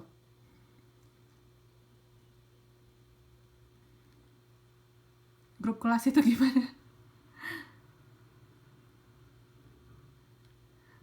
Langsung keluar. Oke. Okay. Tapi grup kelas itu sebenarnya penting ya, karena kan kita sharing informasi juga di situ. Saya ada kemarin diundang grup daerah sih sebenarnya, jadi kayak untuk sharing informasi-informasi yang ada di di Taiwan sendiri. Ini khususnya untuk Taiwan, untuk ngasih informasi orang-orang di kampung saya itu untuk kuliah di Taiwan. Sebenarnya sih saya nggak terlalu pengen masuk grup itu, cuman udah keburu dimasukin gitu. Nanti saya nolak, soalnya teman saya bilang saya masukin ke grup ya, mau bilang enggak segan gitu kan. Nanti dia pikir nih anak nggak mau bantu apa gimana, padahal kan untuk informasi sendiri udah banyak ya seliweran di mana-mana. Masuk grup saya udah kebanyakan grup gitu, kadang juga nggak pernah buka grup. Ya udah deh saya mauin aja gitu. Itu masuk ke nomor 2, yang nomor 2 ini, alasan ini, oke? Nah, selanjutnya kelompok acuan yang terkait dengan konsumen. Jadi ini kelompok acuan yang terkait dengan konsumen ini biasanya ada kelompok belanja. Kalian ada kelompok belanja nggak? Nggak ada ya? Kelompok kerja. Apa mbak?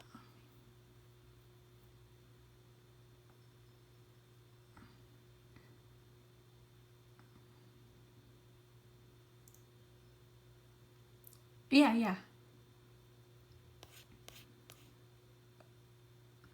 Jadi ada kelompok belanja, kelompok kerja, kelompok maya, kelompok selebriti.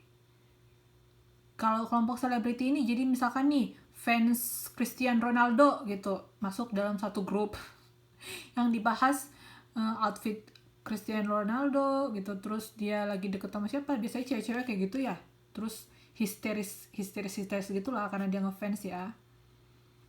Terus kelompok belanja, kelompok kerja, kelompok maya ini yang paling aktif biasanya. Kayak tadi Mbak Eti ada kelompok hikingnya ya. Hah? Ya yang pasti itu masuk ke kelompok grup juga, grup kelompok gitu ya. Jadi misalkan Mbak Eti mau hiking, cari referensinya di situ kan, mungkin mereka kemarin udah pernah kemana, hikingnya cocoknya di mana yang bagus, yang paling rame gitu. Atau sharing peralatan yang mereka gunakan, alat-alat hikingnya. Informasi apa yang Mbak Eti dapat dari kelompok grup hiking itu? Sekedar cari teman, like-likean gitu.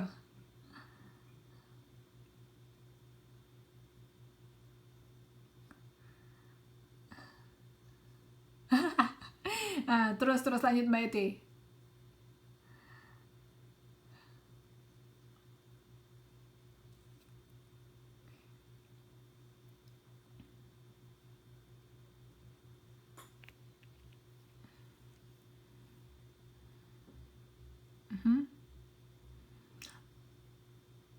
Ya, Kan itu tadi sudah saya sebutin, mungkin Mbak Eti mau tahu untuk referensi tempat-tempat hiking yang paling banyak diminati itu di mana gitu. Terus mungkin kita bisa tahu rutenya yang terbaik, aksesnya dari mana. Kan kalau hiking ini kan misalnya jalan dari sini terlalu jelek atau terlalu curam, mungkin jalan lewat sana lebih bagus gitu. Yang sunsetnya bagus di mana, sunrise-nya bagus di mana gitu. Mungkin untuk referensinya ya. Kalau yang hiking ya banyak juga grup-grupnya. Saya rasa kalian ada deh banyak grup-grup belanja. Masa sih nggak ada kelompok-kelompok belanjanya? Saya kemarin ada kelompok belanja ini apa di grup itu Victoria's Secret. Kalian ada yang pakai Victoria's Secret? Jadi kita saling sharing, misalkan nih yang cara dapatin kartu premium gitu. Terus bisa saling share bonus juga, misalkan si A dapat bonus gitu kan, bonus belanja, dia nggak mau pakai, dia share sama teman-teman, siapa nih yang mau dapat bonus belanja gitu, akhirnya kita saling tuker gitu, saya dong bagi ke saya dong bonusnya gitu, nanti saya yang pakai bonus dia gitu. Jadi di situ kita bisa saling sharing, seru sebenarnya kalau yang kayak gitu. Nah yang seperti ini ya nggak pernah ya. Jadi teman-teman mungkin sekarang belum, mungkin nanti bisa kalau lagi mau belanja masuk ke kelompok-kelompok belanja seperti itu. Banyak teman baru juga untuk jadi. Contohnya apa?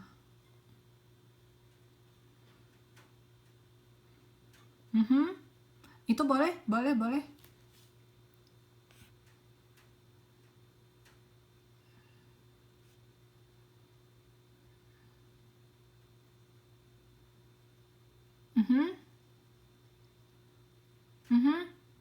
Boleh ya. Jadi kapan ada barang murah atau barang baru masuk, yang pasti untuk belanja kelompoknya diinfoin di situ semua. Bener.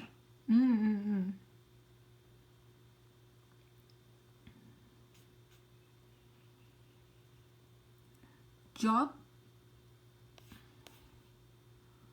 Oke, iya banyak ya kelompok Maya ya. Nah, 3 pengaruh yang diberikan oleh grup preferensi atau kelompok acuan. Yang pertama, memberikan informasi. Yang kedua, utilitarian. Ada yang masih ingat nggak utilitarian ini gimana? Ini yang kemarin kita bedakan hedonik dan utilitarian. Kalau utilitarian itu apa? Ada yang masih lupa? Masih lupa ya?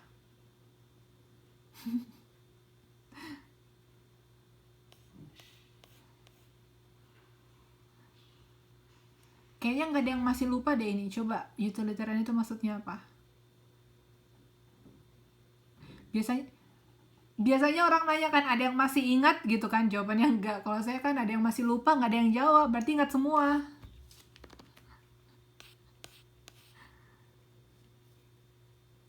Utilitarian itu manfaatnya ya.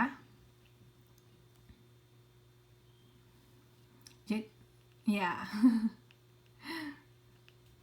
Jadi biasanya kita pengaruh yang diberikan dari grup preferensi itu kita ada dari mendapatkan utilitarian manfaatnya. Lalu pengaruh ekspresi nilai, yang ini lebih kayak gaya hidup.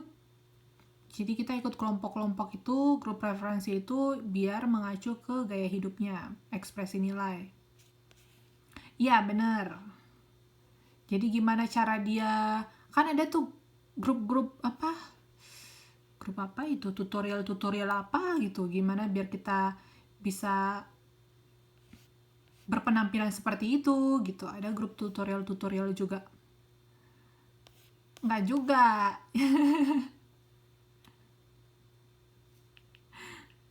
Oh, Victoria's Secret tadi? Nggak, kebetulan saya suka brand itu gitu, jadi udah loyal. Cuma satu brand itu kok. Nah, grup referensi ini dijadikan sebagai strategi pemasaran. Nah, jadi pemasar berusaha mendekati konsumen dengan menjadikan grup referensi yang diikuti konsumen. Nah, jadi ada juga pemasar yang membuat grupnya sendiri. agar kita sebagai konsumen menjadikan mereka referensi kita. Pemasar juga menerapkan strategi pemasaran dengan menggunakan grup referensi yang ahli dan sesuai dengan produk yang ditawarkan. Kadang-kadang juga di grup referensi itu, misalkan nih untuk grup referensi kecantikan, di dalamnya ada ahlinya gitu, ada dokter. Kalau kalian sering amati ada dokter-dokter yang jawab. Nah, itu yang digunakan pemasar untuk strateginya juga. Nah, kalian ini enggak apa Mbak? Iya, benar-benar. Benar-benar. Jadi di dalam grup itu jadi referensi kita kan grupnya. Nah, di situ ada ahli-ahlinya juga yang menawarkan dan mereferensikan produknya. Kalian tahu IMQ? Ada yang pakai IMQ nggak? IMQ untuk kirim uang? Atau ada yang tahu EMQ apa sih ya? Nah, ada yang tahu nggak? Kirim uang ke Indo dari Taiwan. Nah, dia ada dia ada buat grupnya sendiri. Jadi pemasar itu sendiri yang membuat grupnya. Jadi untuk kita ikuti, saling sharing informasi, saling merekomendasikan gitu. Tanya jawab juga boleh di situ. Tapi pada dasarnya yang bentuk grup itu dia sendiri. Saya pikir kalian pakai IMQ deh, enggak ya? Kalian kirim uang pakai apa sih?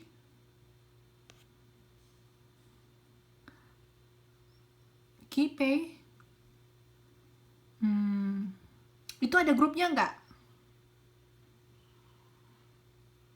Kalau kalian nggak ikut grup mayanya,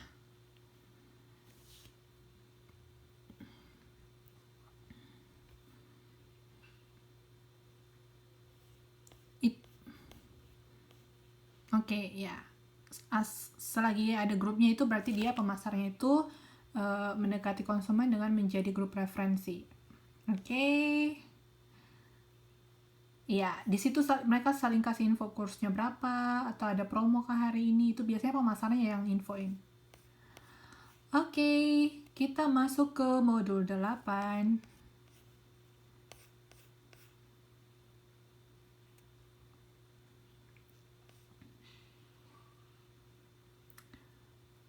Teknologi, lingkungan, dan situasi konsumen.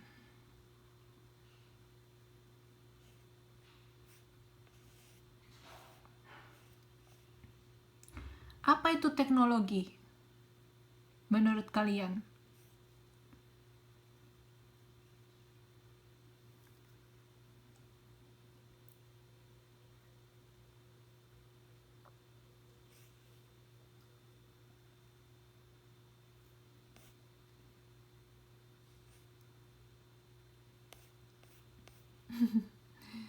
Mana yang Mbak Eti tadi udah hidupin mic, dimatiin lagi?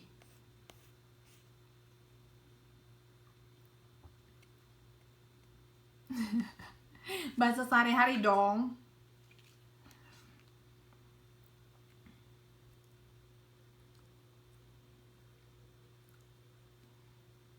Jadi arti teknologi itu mengacu pada berbagai macam alat, perkakas, mesin, dan barang yang digunakan oleh manusia untuk membantu meringankan pekerjaan atau hidupnya.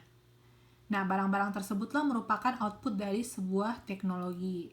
Jadi, teknologi ini dapat diartikan sebagai proses menggunakan pengetahuan untuk menciptakan sebuah barang, peralatan, mesin, maupun proses yang menghasilkan suatu proses untuk meningkatkan kesejahteraan manusia. Jadi, perkakas alat-alat dan mesin-mesin yang kita gunakan untuk meringankan pekerjaan kita itu semuanya hasil output dari teknologi ya. Nah, teknologi ini atau segala produk yang dihasilkan oleh teknologi ini secara langsung telah mempengaruhi sikap, persepsi, dan perilaku konsumen. Oke. Nah, contohnya nih membaca surat. Kalau dulu kan kita ada surat kabar ya. Kalau sekarang kan baca berita itu bisa lewat online. Sudah berubah ya perilaku kita, sikap kita. Benar nggak? Nah, dulu memasak itu butuh waktu yang lama. Sekarang udah banyak makanan instan. Mau masak juga perilaku kita sudah berubah. Dulu ada alasan mencuci itu melelahkan pakai tangan kan. Sekarang udah bisa pakai mesin, tinggal tekan tombol. Gitu.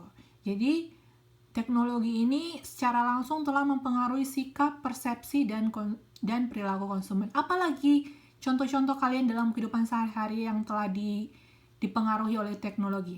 Coba.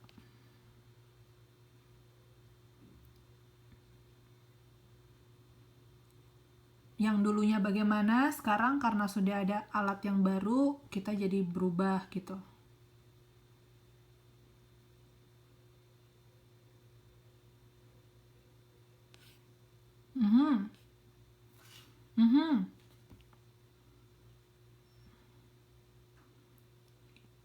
Surat ya. Video call lagi. Jadi sekarang pun untuk silaturahmi tidak perlu berkunjung, sudah bisa video call ya.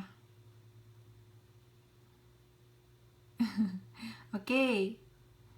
Apalagi bagus ya contohnya Mbak Eti.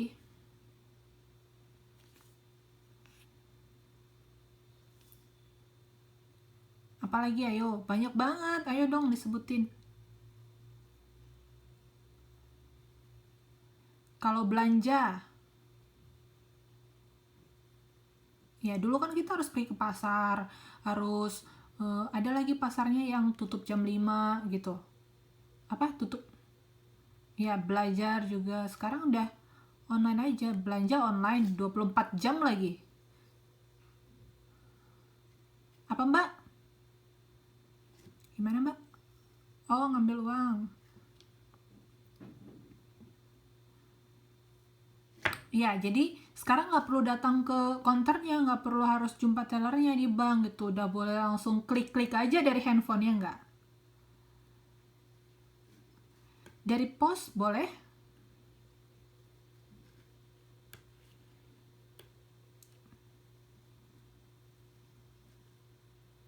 Bisa lewat ATM-nya, Mbak.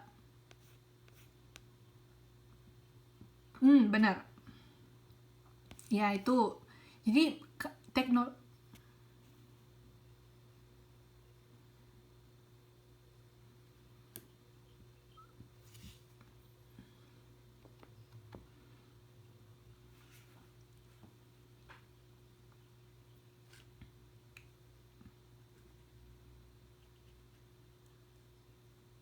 Iya. Iya, nggak usah ke bank. Jadi, lihat dia ATM-nya, mesin ATM-nya itu yang ada di bawah itu, Mbak, tempat masukin uang. Jadi, kita letakin uang kita di situ, nanti dia masuk sendiri ke akun kita.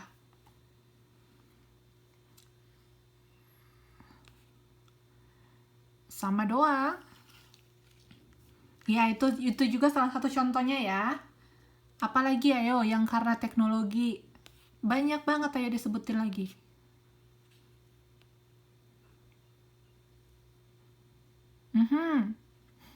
Dulu kita kipas ya beli itu pakai tangan sampai capek.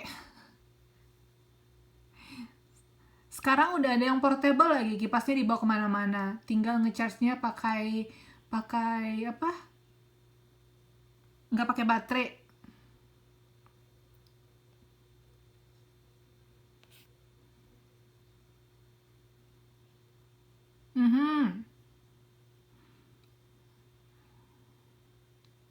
Ya, oke.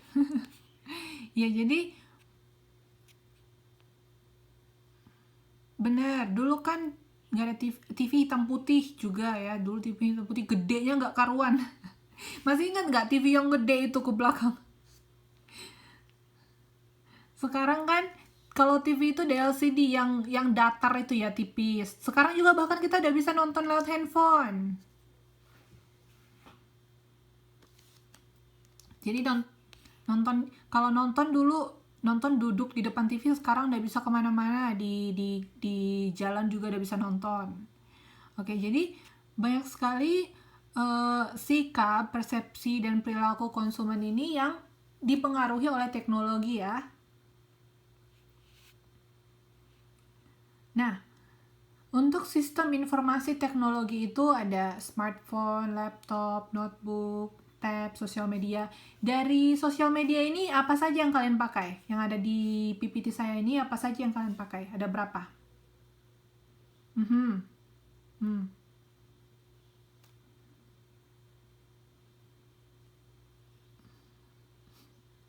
Banyak banget. Berapa itu?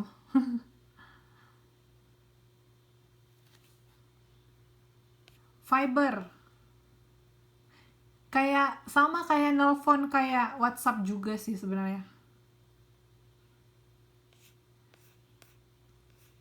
Iya dulu, iya sama kayak Kakao Talk ya bener. LinkedIn. LinkedIn ini biasanya untuk cari kerja. Iya, untuk cari kerja itu biasanya sosial media untuk cari kerja. Hmm.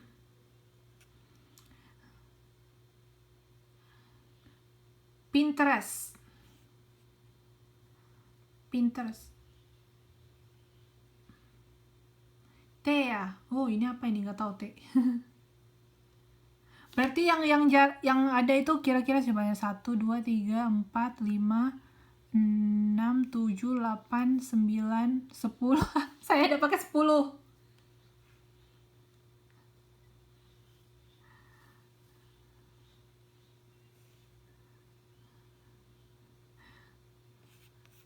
Yang ungu. Iya nih apa ya? Pernah juga sih ada ini simbolnya cuman nggak tahu lupa. Iya ya, kalau yang V ini apa dong? Mungkin lah ya antara itulah, cuman dia nggak terlalu terkenal. Oke, jadi ini aja baru sebagian yang saya tampilkan. Ada banyak lagi yang tidak masuk ya. Ada banyak sekarang sosial media yang jadi sebagai sumber informasi kita. Ini semua hasil dari teknologi. Iya bener. Inilah semuanya hasil dari teknologi ya. Gadget dan perangkat keras lain yang mempengaruhi perilaku konsumen. Telepon genggam sebagai alat komunikasi, internet, transportasi. Kalian berapa lama bisa tahan tanpa internet?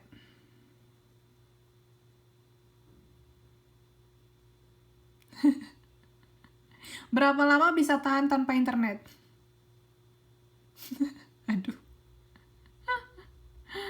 Selebihnya, jadi benar-benar sikap perilaku kalian ini.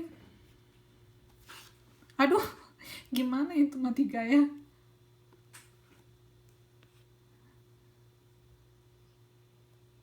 Wah.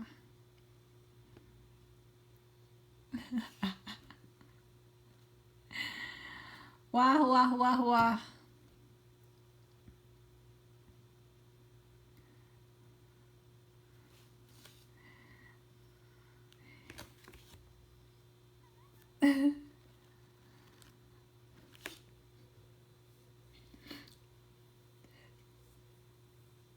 Ada di sini teman saya yang bisa hidup tanpa internet selama 1 minggu.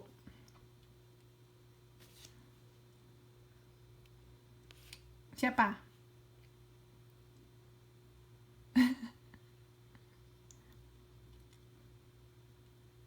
Saya nanya.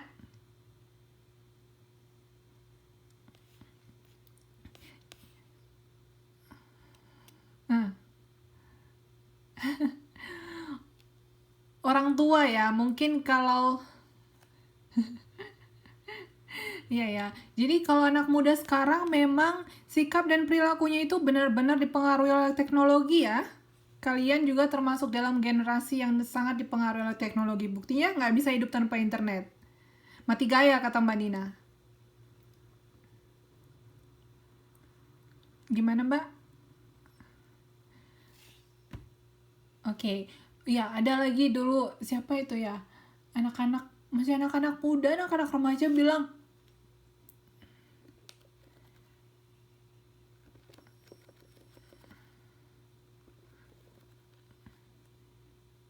YouTube. Iya, jadi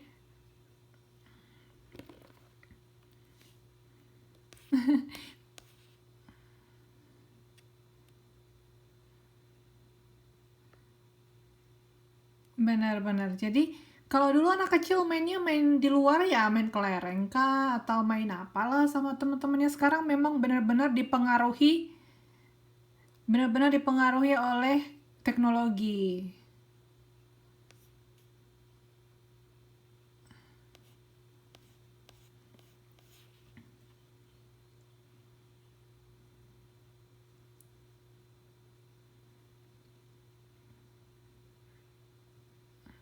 Benar-benar. Hmm. Jadi karena dia udah kecanduan main game.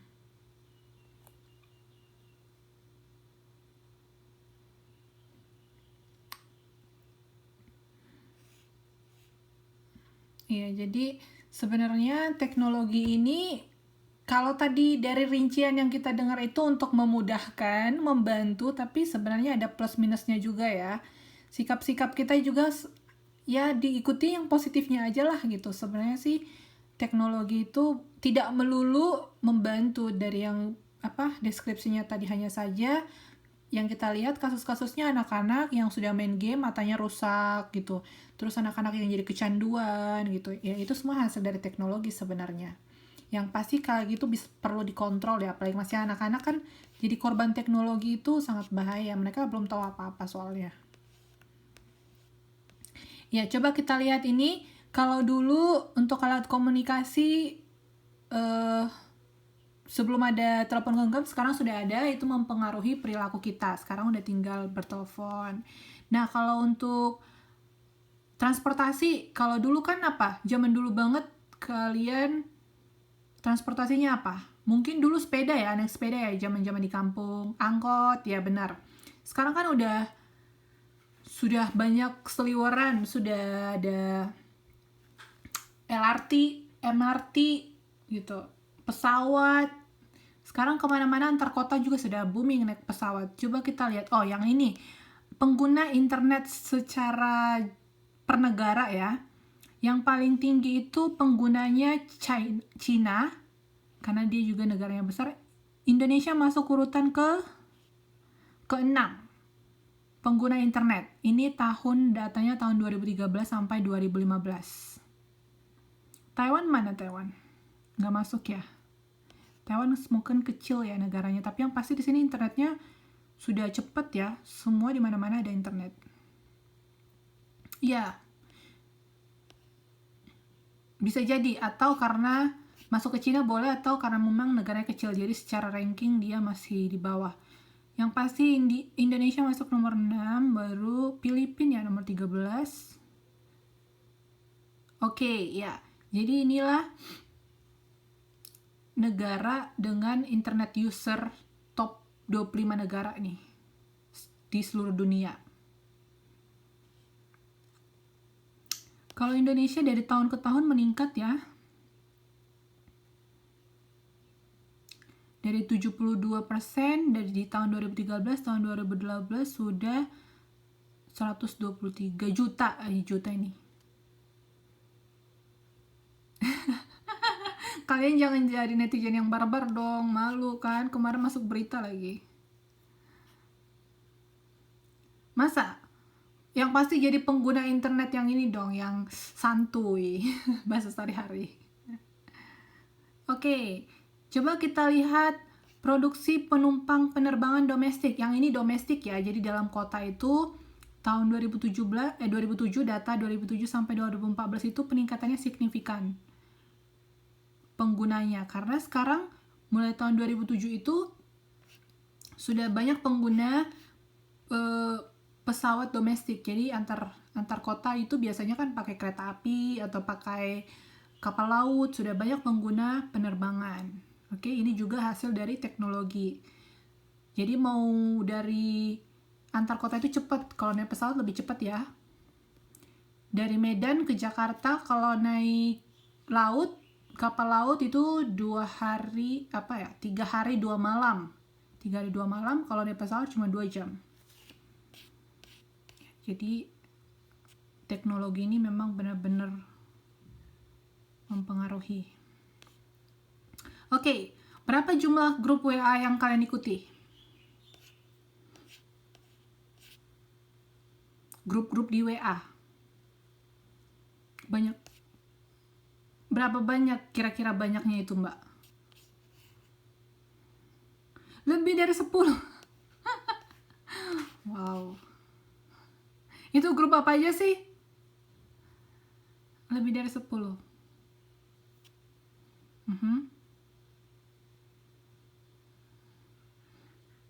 Oke. Grup gibah.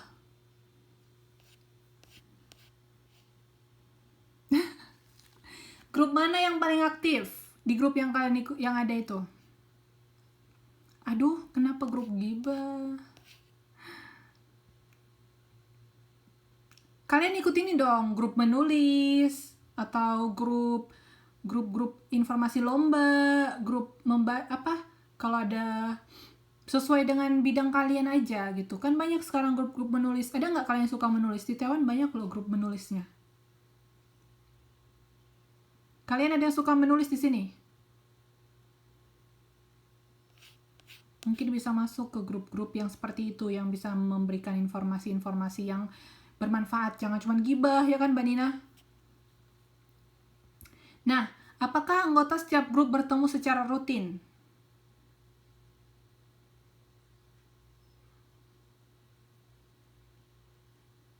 Tidak ya. Mungkin pun bertemunya sesekali setahun. Mengapa Anda bersedia menjadi anggota WA Group dan aktif di dalamnya? Kenapa kalian masuk ke dalam grup itu, menjadi anggota grup itu?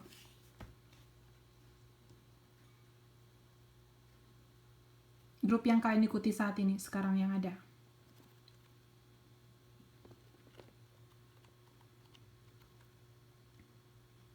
Kira-kira kenapa kalian sudah ada di dalam grup itu?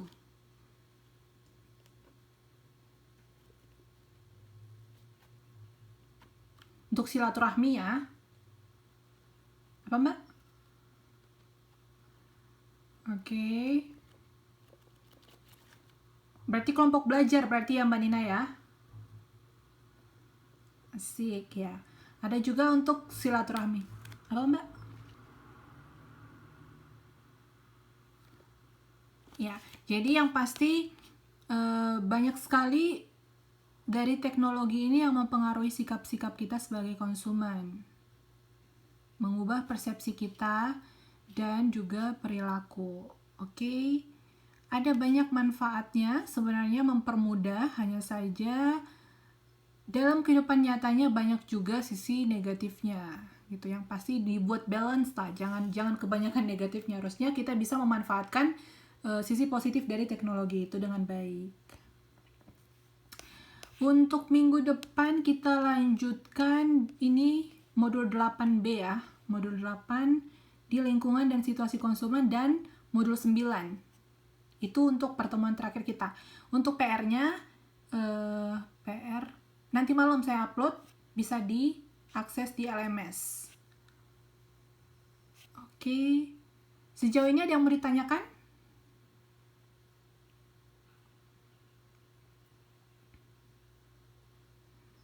Oke, kalau tidak ada yang mau ditanyakan, kita akhiri tutorial kita sampai di sini. Sampai bertemu minggu depan. Selamat beraktivitas, dijaga kesehatannya. Sampai jumpa. Ya, Mbak.